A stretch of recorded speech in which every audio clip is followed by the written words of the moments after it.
मुसीबतें हमारी ज़िंदगी की एक सच्चाई है। कोई इस बात को समझ लेता है तो कोई पूरी ज़िंदगी इसका रोना रोता है। ज़िंदगी के हर मोड़ पर हमारा सामना मुसीबतों से होता है। इसके बिना ज़िंदगी की कल्पना नहीं की जा सकती।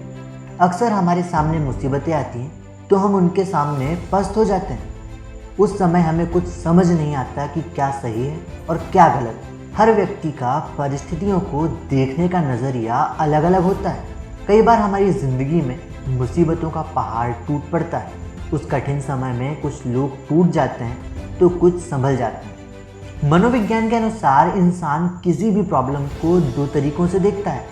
पहला, प्रॉब्लम पर फोकस करके, और दूसरा, सॉल्यूशन पर फोकस करके। प्रॉब्लम फोकस पीपल्स अक्सर मुसीबतों में ढेर हो जाते हैं।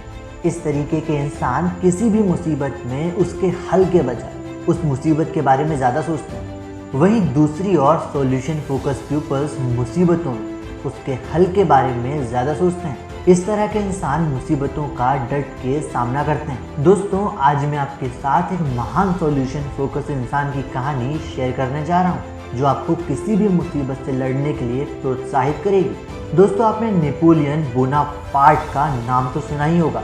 जी हाँ, वही नेपोलियन बोनापार्ट जो फ्रांस के एक महान निडर और साहसी शासक थे जिनके जीवन में असंभव नाम का कोई शब्द नहीं था। इतिहास में नेपोलियन को विश्व के सबसे महान और अजय सेनापतियों में से एक गिना जाता है। वह इतिहास के सबसे महान विजेताओं में से माने जाते हैं। उसके सामने कोई रुक नहीं पाता था। नेपोलियन अक्सर जोखिम भरे काम किया करते थे। एक बार उन्होंने आल्प्स पर्वत को पार करने का ऐलान किया और अपनी सेना के साथ चल पड़े।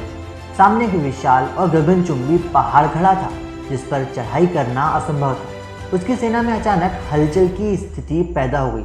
फिर भी उसने अपनी सेना को चढ़ाई करने का आदेश दिया। पास में ही एक बुजुर्ग औरत खड़ी थी। उसने जैसे ही ये सुना, वो उसके पास आकर बोली कि क्यों मरना चाहते हो? यहाँ जितने भी लोग आए हैं वो मुंह की खाकर यहीं रह गए। अगर अपनी जिंदगी से प्यार है तो वापस चले जाओ। उस औरत की बात सुनकर नेपोलियन नाराज होने की बजाय प्रेरित हो गया और झट से हीरो का हार उतार कर उस बुजुर्ग महिला को पहना दिया और फिर बोले, आपने मेरा उत्साह दोगुना कर दिया और मुझे प्रेरित किया है, लेकिन अगर मैं जिंदा बचा तो आप मेरी जय जयकार करना।